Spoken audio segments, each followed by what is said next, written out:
Welcome back to Big Riff Energy. This is episode 30, Rweekend Rwarriors.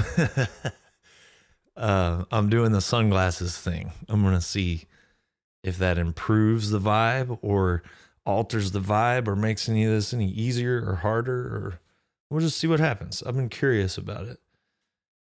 Yeah, so this weekend was 3 of my favorite shows I've ever played. It was a success by every possible metric. I had no doubt it would be a success by the most important metrics, which are like emotion, human connection, familial bonding over the riff. It was definitely a success in those areas. No surprise whatsoever. But also well attended.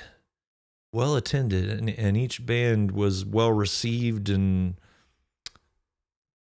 saw a lot of support from the fans. So that's the part you can't control. We knew it was going to be fun and that we were going to have an experience, yet another experience together that we remember forever. But you can't control if other people want to show up and be a part of that. And they did. It was cool. We were like pretty pleasantly surprised by some of it. So yeah, I'm going to talk about Rwake and Pallbearer and how these shows went. I'll get to some fan mail later on. First, Jeff, the drummer of Rwake, Jeff Morgan. Jeff drums for Rwake and he also writes the songs. He actually got quite a bit of insight into how the songwriting process works for that band. But he pretty much writes this, what I would call the skeletons of the songs, and then gives them to everybody else, and they bring their personality and experience and wisdom and charm and all of that to it. But this is what Jeff said on Instagram the next day, and to me this was just absolutely perfect, and I can't say it better than this, so I'm not going to try to. This is from Jeff Morgan. Woke up this morning with my head swimming from the ethereal, swirling pallbearer riffs. I got up and made some tea. Then as the caffeine started to flow, my brain radio slowly faded into the hypercharged Spirit Adrift riffs.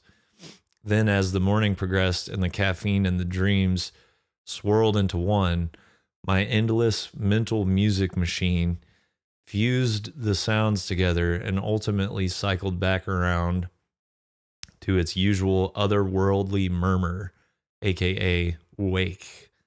This is the circle.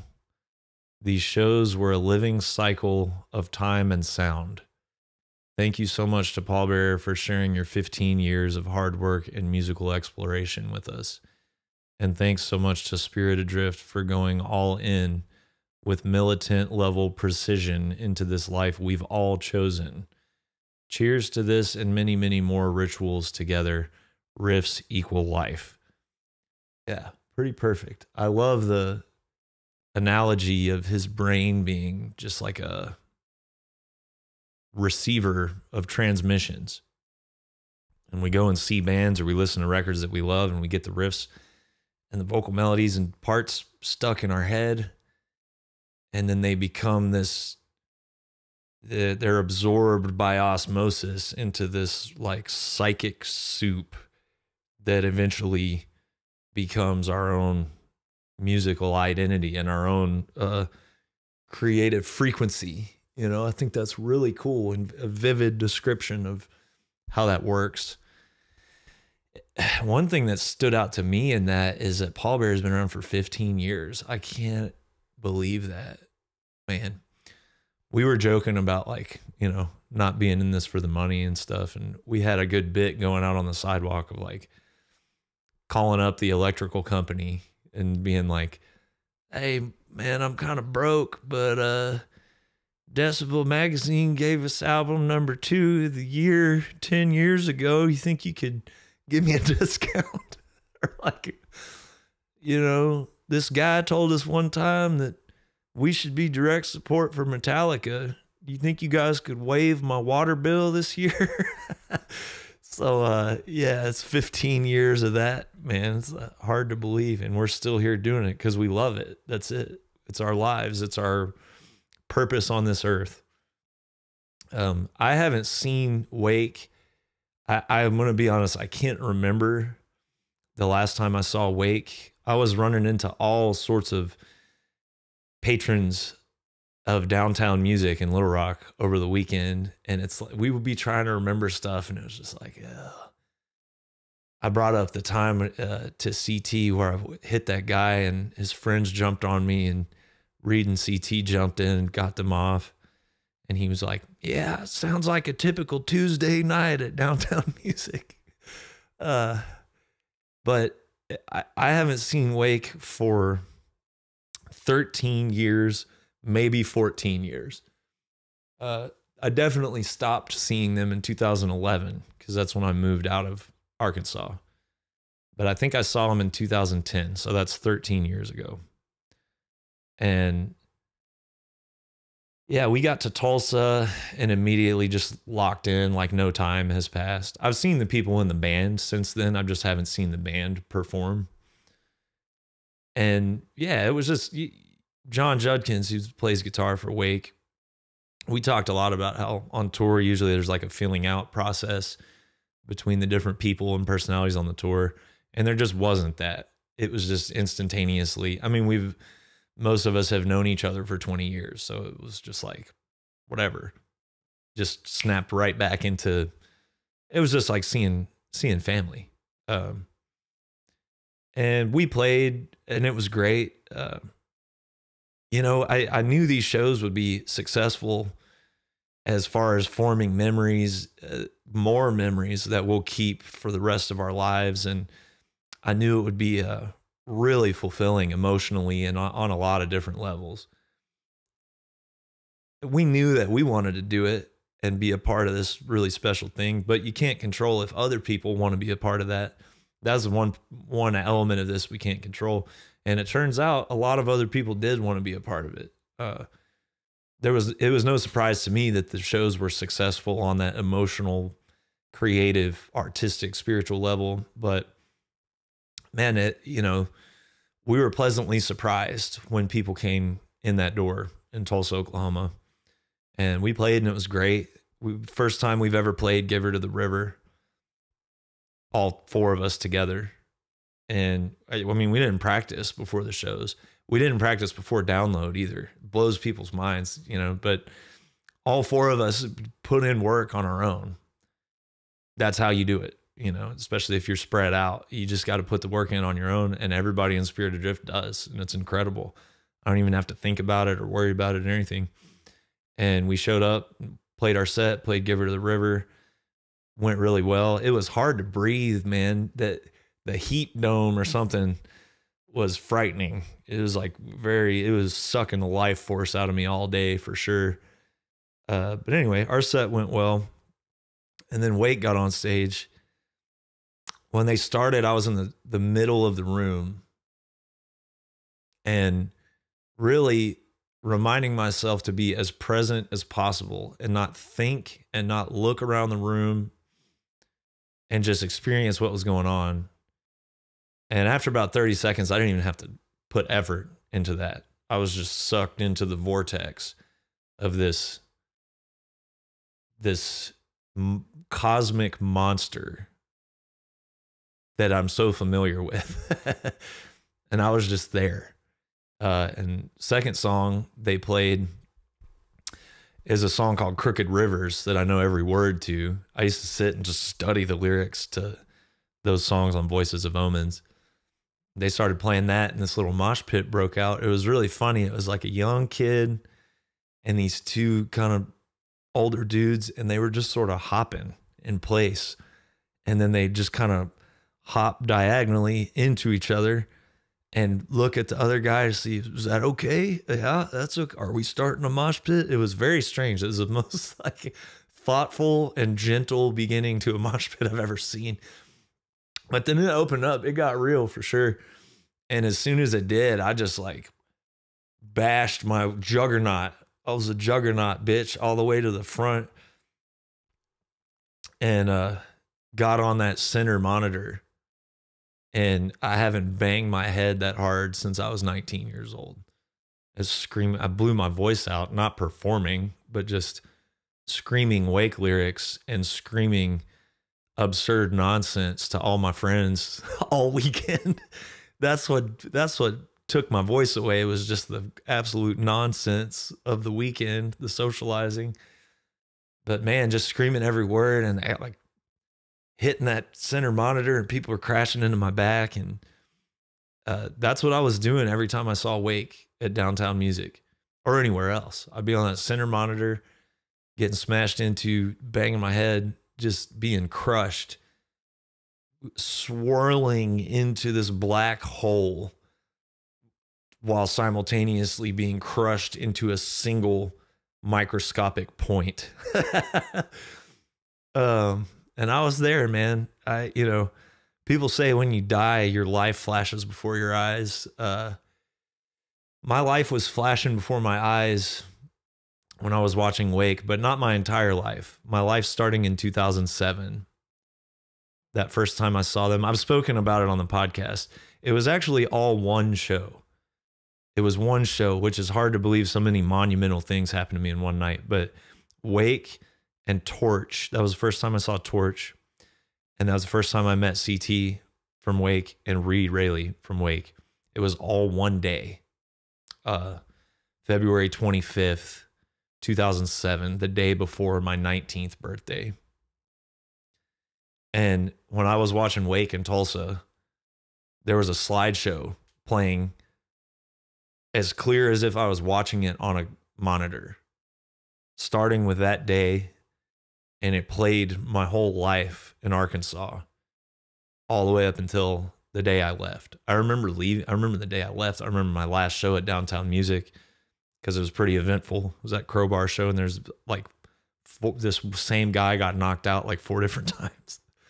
But all of that, and it wasn't just the images, and it wasn't just the soundtrack playing and consuming the whole room. You know, it was, I felt every picture that was flashing in front of me. I felt the emotions of those moments in my life. And man, it was just overwhelming. Some asshole, I actually know who it is. He's not an asshole, but some asshole filmed me like just like tears streaming down my face during their set. First song got me. First song was A Cat and the Snake. They're playing a new song, which is, I don't know how they do it. But it is the sonic embodiment of heartache. It's just, it was crushing. That song got me. Leviticus got me. I'll talk a little bit about Leviticus. I got to say, I was a little, no, I wasn't disappointed with anything.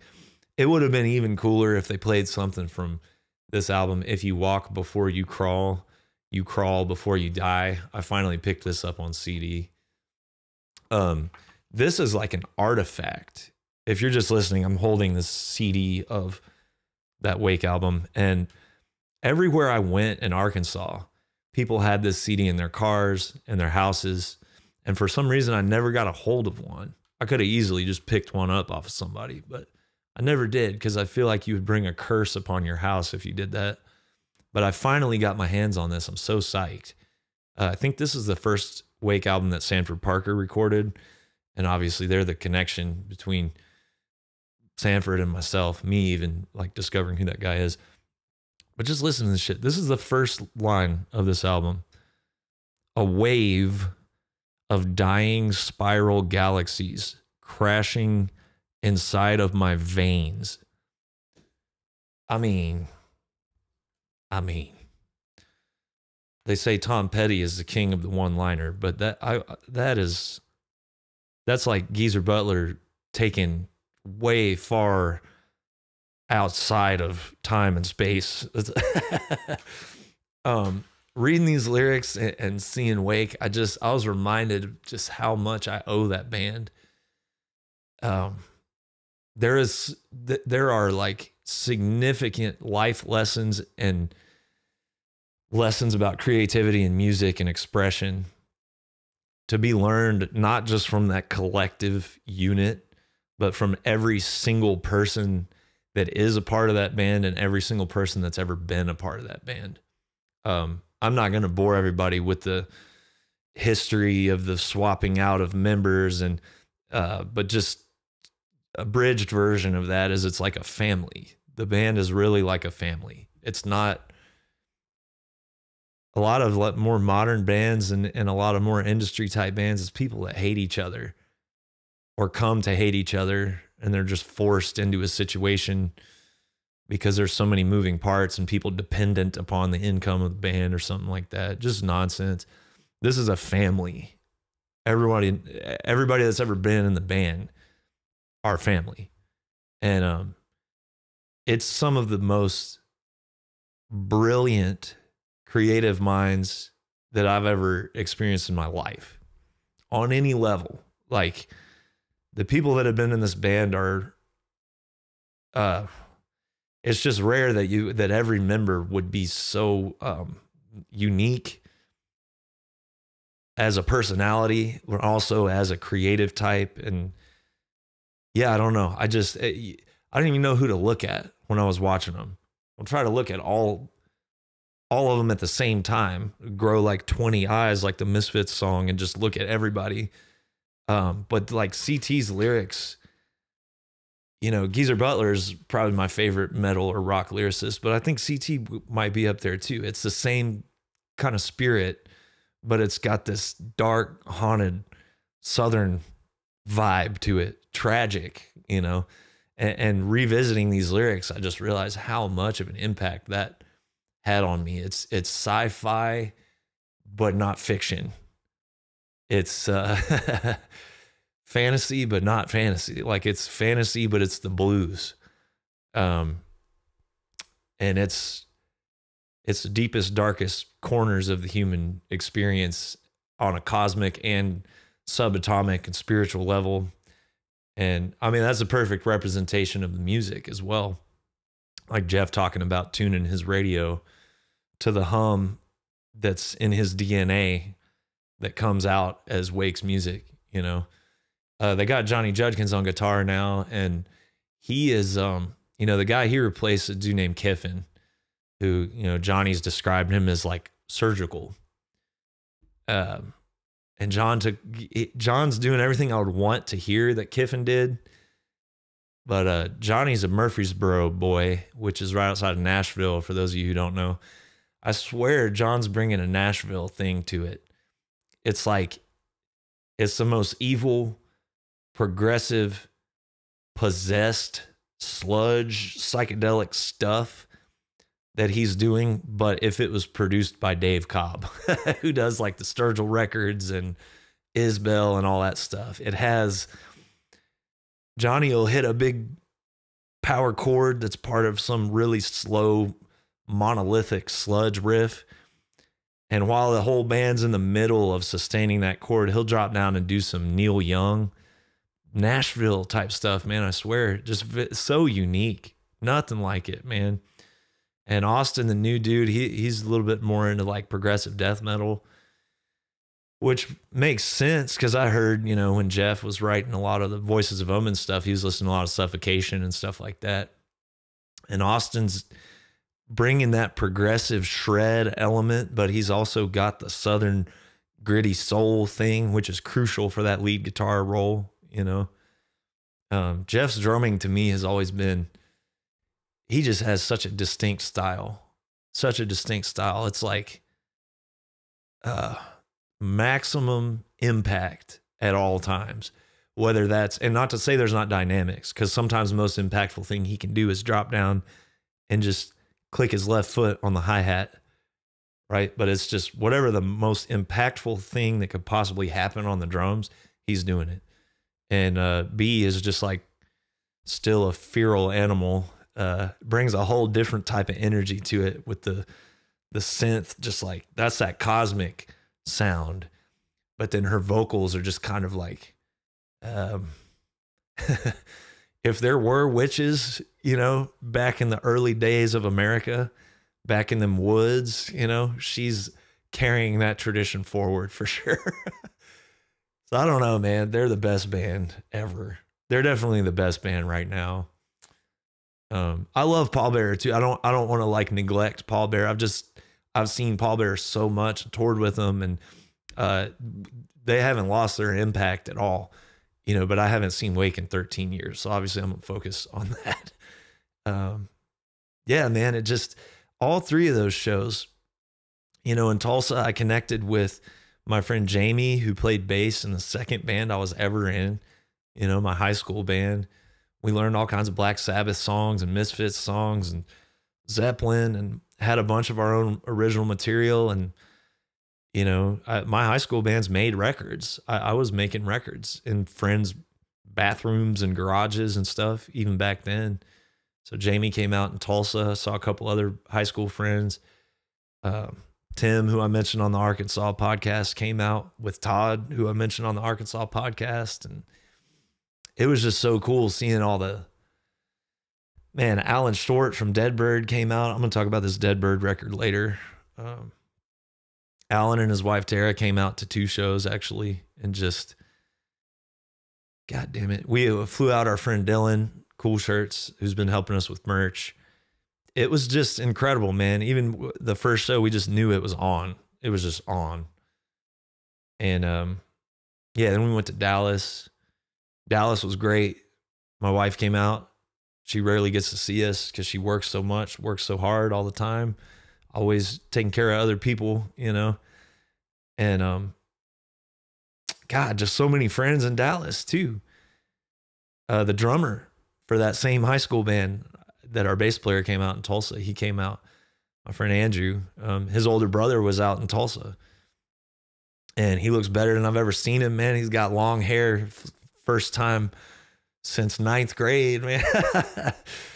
Dude, it was just love. My friend Michelle came out from Arizona. People were flying out, driving across state lines, like,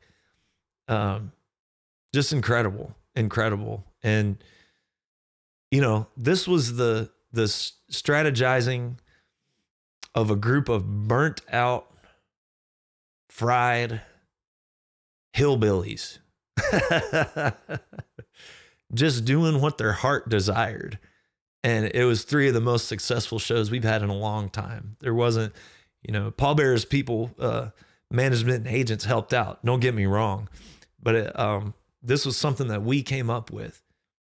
We're not experts on all of that shit, but we are experts on what we love and what means something to us. And it turns out that when you do that, when your intentions are set towards what really means something to you on a profound level, that it's going to be successful, even if the experts can't really quite see it. And again, I'm not talking about Pallbearer's people, because I know they got it for sure. They've been around for a long time, and they understand the story and the history. And man, just I don't know, so many heavy moments over the weekend, heavy in the best possible way. You know, in Little Rock, my friend Adrian came out, who I mentioned before. My friend Jonathan came out, who I haven't seen in forever. Jonathan was a guitar player in my first band ever in Arkansas. And he's the guy that found the witch house out in the woods in West Fork, Arkansas, the haunted house. It was either haunted or there were people living in the woods tormenting us. One of those 2 things. And Jonathan's in the Air Force now, man. He's traveling all over the world. I don't ever get to see that dude. And we stood there, you know, a couple people apart from each other watching Wake. And they closed with a song called Leviticus, which I'm going to get into here in a second. But I watched the YouTube music video for Leviticus last night, and one of the comments was like, "This is one of the greatest metal songs ever made." It is. It's one of the greatest songs ever made. And that's the one that we all kind of knew by heart, you know. They started playing the intro to Leviticus, and I would say Jonathan's like 10, 15 feet away from me. And I turn and look in his direction, and he's already looking at me. And he has this look that I've seen many, many times, where it's just an all-knowing grin. It's like the cat that got the canary. Anybody that knows Jonathan knows the look I'm talking about. And he's staring at me in the eyes with that look on his face that I've been seeing since we met in 2006, you know, and I looked at him and it was just like 16 or 17 years of love and understanding and memories and connection and pain and joy and musical brotherhood, all just like electrically linked between us. I mean, I could just feel it. Just feel it. We didn't even have to say anything about it. And that was the whole weekend, man. I got to meet some of the offspring of the Wake folks and just see like these hyper intelligent, just joyful, unique kids running around. There were kids from like, I don't know, 6th grade through 12th grade there. My friend Eli was there. He's a school teacher. He said that he'd been playing the football players' Spirit Adrift and they've been blasting it in the locker room to get hyped up. Just like gave us all hope for the next generation, you know. Part of Wake's thing was channeling and feeding on psychosis, neurosis, not the band, the experience, agony, addiction, poverty, spiritual poverty, and monetary poverty, you know, emptiness, agony, all of that. And you wonder sometimes that if you fix those things or persevere through those things to the other side where there's peace and harmony and joy, you wonder if that really spooky, spiritual, powerful presence is still going to be there. And it is. It is. And to see some of those folks with their families and these people are healthy. For one thing, these people are all still alive, which is like truly unbelievable that all of us are still alive. Between Rwake and Pallbearer and me, it's like, and you know, my former bandmates in Fayetteville too, it's shocking. It's shocking that we're all still alive, much less healthy, having found some semblance of peace and gratitude and that sort of thing. But when they play, you know, maybe all those dark things that we all went through are necessary. Quincy Jones says it in his book, you know, sometimes I wish that I had a healthier relationship with my mom, but if I had, maybe I'd be a lousy musician, you know? So maybe that stuff is a crucial part of the process. But if you stay there, you die. If you stay there, you die. There's a point of diminishing returns where the creative voice is suffocated by darkness and despair. And I got to say, I think Rwake is more powerful than they've ever been because they have that experience still, but now they have even more from which to draw. You know, they have the experience of being parents and feeling other things other than despair, you know. They're drawing from the full spectrum of human experience now. But it was just so cool to see those cycles of pain and despair being healed in this new generation. It's amazing, man. Hard not to be profoundly moved every day of this weekend. And, you know, Reed Raley, for those of you who don't know him, he's been around. The man's been around. He's got a lot of experience. He's a very wise man. A lot of those Arkansas boys try to downplay their wisdom, but some of the wisest and most intelligent, most talented people I've met are those guys. Probably the people I look up to the most, and Reed's one of them. And, you know, he was telling me, hey, man, we've all been watching the way you're doing this shit and how pro it is and the communication and the discipline. And he's like, we're watching you, man. And I wouldn't be doing this if it wasn't for them. So it's just like this cyclical, we're just feeding into each other's lives, just positivity and success, and not financial success and all that bullshit, material success, but like real, actual, personal, meaningful success. And he just said, man, you're doing everything right. And I said, well, it doesn't feel that way sometimes. And he goes, nah, you're doing everything right. Every once in a while, you got to trip over these assholes on the path. You're doing everything right. It's just that every once in a while, you got to trip over a few assholes on the way. That's one of the, I'm going to remember that for the rest of my life, man. That made me feel good. Anyway, I'm going to talk about Pallbearer too. I can't not talk about them. They sound better than they ever have, for sure. Knowing all of our history, when we did this end of tour photo, I'll put it up, man. It's my favorite end of tour photo I've ever been a part of. Just because of the clarity. You can see everybody's personality shining through. But in the back of my mind, I was like, we're never going to get all these people on a stage at the same time to take this picture. I just didn't think it was doable. And it only took like 30 seconds. Okay, that's a monumental achievement. You have to understand, like, everybody's got their shit together more than ever before. And it's not to say there's not like a serious Spinal Tap element to all this going on, because there is. It's still absurd and silly and hilarious. But man, we all just got our shit together. It's cool. I would have never thought.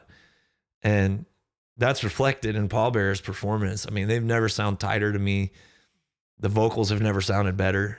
I got to hear 2 new songs, and man, it's hard when you're 4 or 5 records in to figure out how to start reinventing it a little bit, but not so much that you're like abandoning the spirit of the band that people have come to love. And they've figured out a way to do it for sure. Like the 2 new songs I heard it's Pallbearer, but really exciting and in ways that you might not expect. So their record's being mixed. Can't wait for that to come out. We're going to do more of these. We are going to do more of these. 100%. When Joe from Pallbearer and I say something out loud, there's people that witness this. I dare one of you to dispute it. If Joe and I say something out loud, it happens, period. It just happens. CT's the same way, man, from Wake. So there's going to be more shows with all 3 bands. There will be full tours with different participation by all 3 bands, depending on who can do what. Our new record came out. Pallbearer's new record is coming out next year. Wake's new record is coming out next year. The way that John Judkins phrased it is this tree that we've been tending and caring for decades. The roots are growing and the tree is about to bear fruit for the entire world. Y'all don't know. You don't know what's about to happen when these 3 bands combine forces on a bigger scale. If this weekend was any indication, it's going to be just the best stuff I've ever done with my life as a musician. Because this weekend definitely was. Definitely was. No disrespect to Iron Maiden at all. That was a monumental thing, playing the same day of that festival with Iron Maiden. But this weekend meant even more to me personally, just because of the history and the love and all that.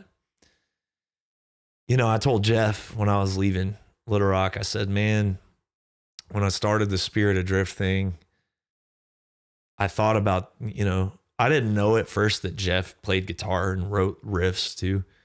And when I found that out, I told him, I was like, man, that got in my head and just gave me hope that I would be able to figure out the drumming thing too. Jeff was a big inspiration for that. And Jeff was like a beacon that I could look at for like, it can be done. You can be a guy that writes really, really cool riffs like him and plays really badass drum parts. And Chuck Schaff from Deadbird is another one. TJ from Inner Arma, he writes a lot of the Inner Arma stuff. And it's cool to just be friends with these guys. I legitimately think they're the most musically gifted and unique and soulful people out there, period. At any level, any level. Yeah, I'm going to talk a little bit about that song Leviticus I mentioned. I've never played guitar on this podcast, but I'm going to, because it's all tying together. There were so many coincidences and portals and dimensions being connected over the course of the weekend. And here's another one. You know, I was obsessing with Friedkin, and I kept watching The Exorcist and like listening to interviews and stuff. And he had such a fit trying to figure out a theme for The Exorcist. He was going through all sorts of different pieces of music, and he wanted something that sort of had the vibe of Brahms' Lullaby, you know, da da da da da da da da da da da da. And he stumbled across that Tubular Bells thing. That's a theme. That's a theme, you know, like Mozart had themes. And another theme.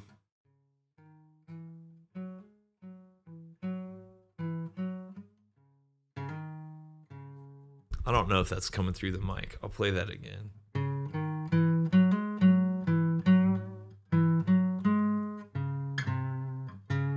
Right, that's the Suspiria theme, okay? Here's Leviticus. Might sound kind of squeaky.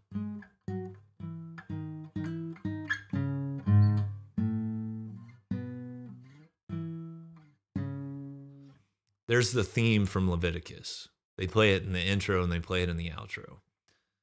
That is a theme, folks. That's not a riff. That's like the next step above a riff to me.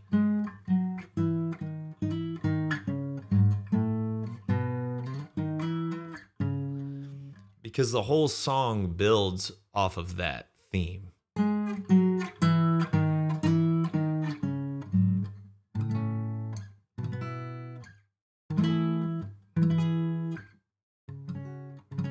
Right?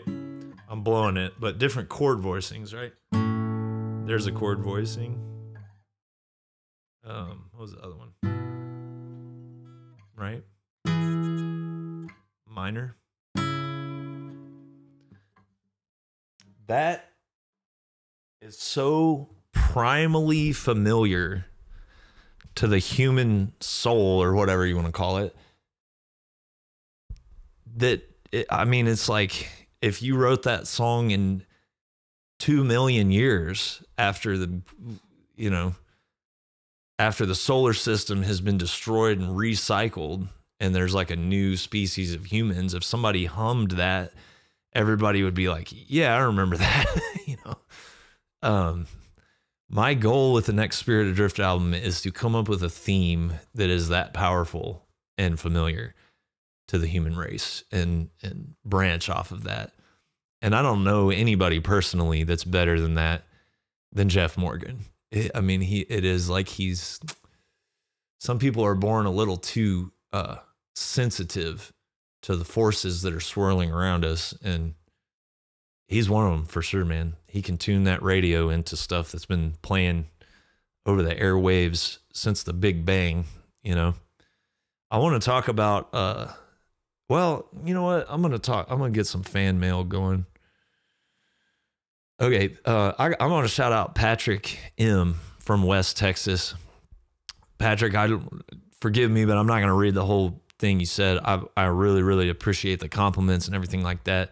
But again, I don't want to just sit here and jerk myself off on a podcast. Somebody out there is like, why not? Yeah, but Pat bought the vinyl for himself and the CD for his brother. And Pat mentioned the importance of physical presentation and how much he appreciates like songwriting and all that stuff. So I appreciate you, Pat. West Texas is a rough and tumble, unforgiving environment. So I hope the tunes are helping you out there, man. Cheers, brother. I heard from Fred. Full name is Manfred, goes by Fred in Austria. Manfred reached out to me a while ago via our Bandcamp and just expressed his gratitude for the music. And we sort of mutually bemoaned the state of heavy music where it stands right now. And we had a real good conversation about that. But Manfred says, hope all is well for you and your family and friends. Thanks very much for your new album, Ghosts at the Gallows. I really love it. This is another high quality album of timeless metal, and the artwork and booklet are very beautiful design. Congrats. Always so great to know about you, because you and Spirit Adrift are the new generation of true classic heavy metal sound. Thanks, my friend. Peaceful regards from very hot Austria here. P.S. My elder brother felt so happy as he got his first Spirit Adrift CD for his birthday, and he's a new fan of you also. Manfred. Dude, it's so cool making friends all around the world. And I guess pretty much everywhere is going to be hot. It's that hot in Austria. It was hot as hell in Europe when we were over there. Getting kind of scary. Yeah, man. We just, it's like the thing I'm talking about with Leviticus. I'm just trying to write stuff that moves people and that feels familiar and comforting to them. I don't want to be a retro band. Like you said, timeless. And that's the goal. I'm not saying that my music is timeless. That would make me a douchebag. But I'm saying the goal is to write stuff that one day other people will consider classic or timeless, or that, not even that, just that if somebody heard our songs 50 years from now, they would appreciate them in some kind of way. That's the real goal, man. Bryce, I just got finished with my first sit down with Ghost of the Gallows, and I had to write to thank you and the rest of the folks involved. When I got to these two hands, I absolutely froze. I didn't get chills. I didn't get goosebumps. I froze. Within the last year, I lost 2 friends to violent means, one of which I witnessed. The sheer weight that you all were able to convey with the music and lyrics brought me to tears. Bryce is pointing out the lyrics here. Every day I wake up paralyzed. We did all we could to keep you alive. Learned to live without you by my side, wishing I'd been the one who died. The lyrics above definitely mirror some thoughts I had in the thick of it all, but just like the last words in the song say, it gets better. Sorry for giving you kind of a heavy essay to read. Thank you, Nate, and the rest of the boys. Big album of the year contender. I didn't want to write those lyrics. It's very rare that I will have an idea for a lyric or something that I'm like, that's too personal, and I don't want to write that down. I don't want to sing that. I don't want to record that because I'm exposing myself too much. But you know, that's when you have to do it. That's what I felt like when I wrote that song. Might seem a little melodramatic because it was about a dog, but I've said for a long time, I love my dogs more than I love like 99% of human beings. And that seems like a very Spencer's Gifts, like hot topic attitude, but I mean that. I don't like most people, man. I just don't. And I like almost every dog I've ever met. And you know, it became a lot of people dying too. So that song is about them too. But man, in those early days, that's how I felt. That's how I felt. Every day I felt like I was paralyzed in bed. Everything in me was telling me not to get up because I knew what the day was going to be like. And you just have to get up. Don't have a choice. Jordan, hey man, I'm absolutely loving the album. Every album has a feel to it. And this is a big part of why you guys are my favorite band. Actually, getting the art tattooed on me in a couple of months. Respect, man. Welcome to the club. I've been watching all the album related content and I'm blown away by how all these occurrences keep happening that inspire the songs you write. My girlfriend and I watched the track by track and agreed that you're probably the most genuine, intelligent songwriter we've come across in a long time. Keep it up, man. By the way, pardon the crude description, but that is a dick swinger of a riff on Ghost at the Gallows. Kicks my ass every time that pick slide goes into it.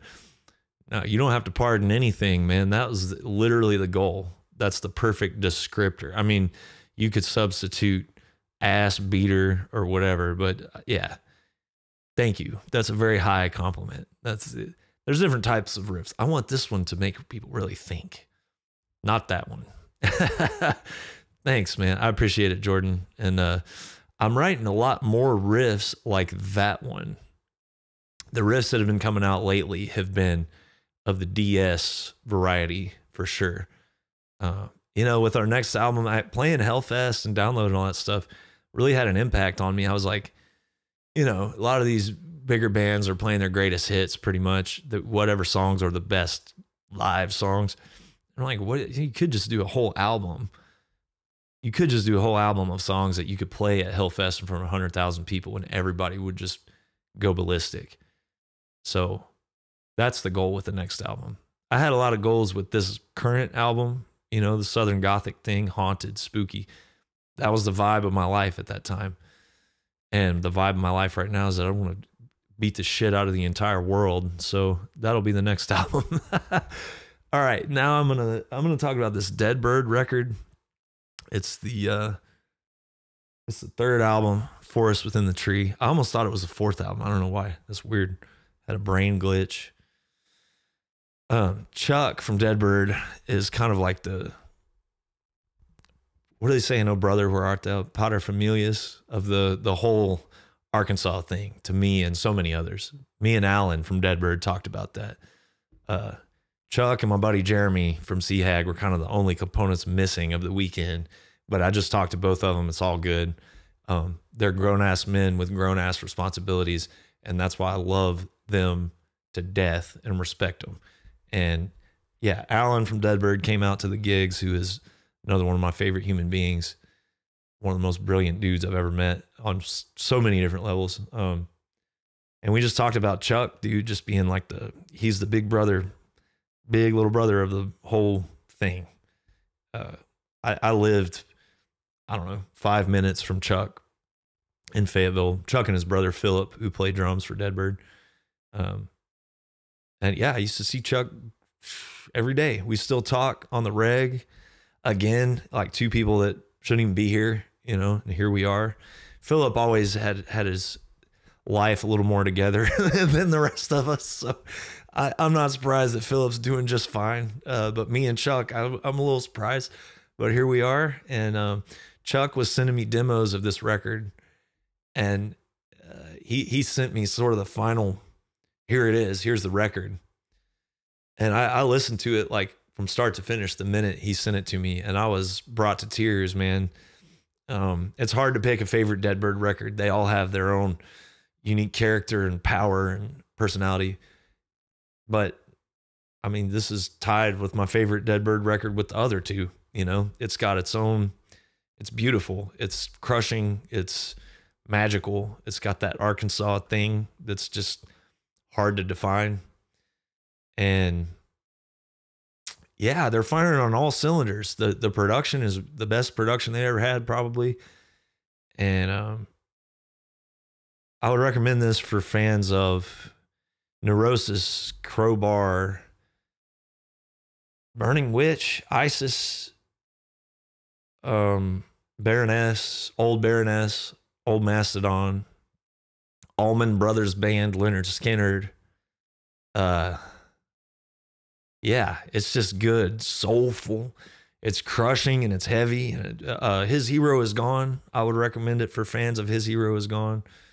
All of those things. It's, imagine like the weight and drama of like Neurosis and Isis with the progressive elements of Old Baroness and Mastodon, with the melodic sensibilities of the Allman Brothers Band and Skinnerd. Soul and pain and triumph and all that stuff. Great guitar harmonies, Iron Maiden guitar harmonies. Got that Master of Reality blues, like amplified to 1,000 element, you know. You can, one of the reasons I want to shout this record out is because you can get it from $20 spin right now. And why haven't you? Why haven't you? All that stuff I just mentioned, I know that you're going to like at least one of those things. And Dave's the greatest dude in the biz. And he's sitting on copies of Deadbird 3, The Forest Within the Tree, as we speak. So go get it. And Deadbird, you know, it's all a big family. Like I said, Jeff from Wake is playing bass. Reed from Wake, who's on bass in Wake, has been on bass in Deadbird. Todd from Dirt Mother, who I talked about, played bass at one point. I mean, it's just, you know, CT, who sings for Wake, doing noise on this record. It's just a big family, man. And the family's still going strong. And we're looking at a worldwide takeover over the course of the next 2 years. I have no doubt. So go to 20buckspin.com and pick up a copy of this Deadbird record. Hunt down the other ones too. Twilight Ritual's out there. It got pressed to vinyl recently. Hunt down all the Wake records you can find. The most exciting part of this weekend for me, I gotta say, is that Wake is making a new record, and I'm an asshole, and I forcibly invited myself to the sessions whenever they may be. I was hitting up Sanford, pestering him. I pestered every person in the band. And I'm like, dude, I don't care. I'll sit in the corner with duct tape on my mouth and a dunce hat on and just not move and not make a sound, not make a grunt, not make a suggestion, not open my mouth, become invisible. You know, I just want to be there. I want to be there. Wake's been my favorite band for a long time.